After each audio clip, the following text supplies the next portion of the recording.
আজকের ভিডিওটা ওইসব ছেলেদের জন্য যারা বাবার হোটেলে বৈশা বৈশা খাওয়ার ভাবতেছ। একদিন অনেক টাকার মালিক হমু, বাড়ি করমু, গাড়ি কিনমু, সুন্দরী বউ ঘরে আনমু।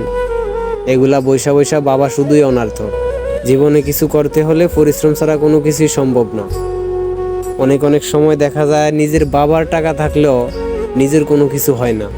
এখনকার জেনারেশনে দেখবা নিজের টাকা না থাকলে বন্ধুত্ব টিকে না। তো তুমি কেমনে ভাবলা তোমার টাকা থাকবে না, তোমার সুন্দরী বউ আসবে ঘরে? জীবনে কিছু করতে হলে পরিশ্রম করো। শুয়া বৈশা স্বপ্ন দেখলে ওই স্বপ্ন কখনোই পূরণ হবে না। মানুষ ছোট থেকেই বড় হয়। তুমিও কিছু একটা করো। আজ না হয় 200 টাকা কামাও, কালকে 400, পরশু 600। এমন করতে করতেই একদিন তোমার ভাগ্য খুলবে। যেখানে হোঁচট খেয়ে পড়ে যাবা ওখান থেকে উঠে দাঁড়াতে হবে, কারণ নিজের স্বপ্ন নিজেকেই পূরণ করতে হবে।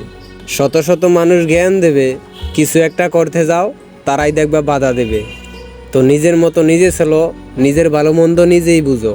তোমার আত্মীয় স্বজনের ভালোবাসাও দেখবা তোমার টাকার উপরে নির্ভর করে। প্রয়োজনে রিক্সা চালাও, দেশের বেকারত্ব কমবে, তোমারও কিছু একটা হবে। তা না হলে বিদেশ যাও, কিছু বছর পরিশ্রম করো। শুধু পরিশ্রম করলেই হবে না, পরিশ্রমের পাশাপাশি বুদ্ধি খাটাতে হবে। তা না হলে দেখবা সারা বছর পরিশ্রমই করবা, তোমার পরিশ্রম কোনো গুণ গাইবে না। আর একটা কথা, সারাদিন তুমি যতই পরিশ্রম করো না কেন তোমার কাছে কষ্ট লাগবে ঠিকই। যখন তুমি দিন শেষে তোমার টাকাটা হাতে পাইবা তখন দেখবা তোমার মনটা অনেক খুশি। সো বেকার বৈশা বৈশা স্বপ্ন না দেখা জীবনে কিছু একটা করো। তুমি এখন বাবার হোটেলে বৈশা বৈশা খাও, দেখবা আশপাশের লোকজন বলবে জীবনে তোর দ্বারা কিছুই হবে না।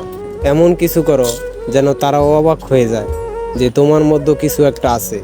ভিডিওটা ভালো লাগলে একটা শেয়ার দেবেন, আর মনে কষ্ট দিয়ে থাকলে ক্ষমার দৃষ্টিতে দেখবেন।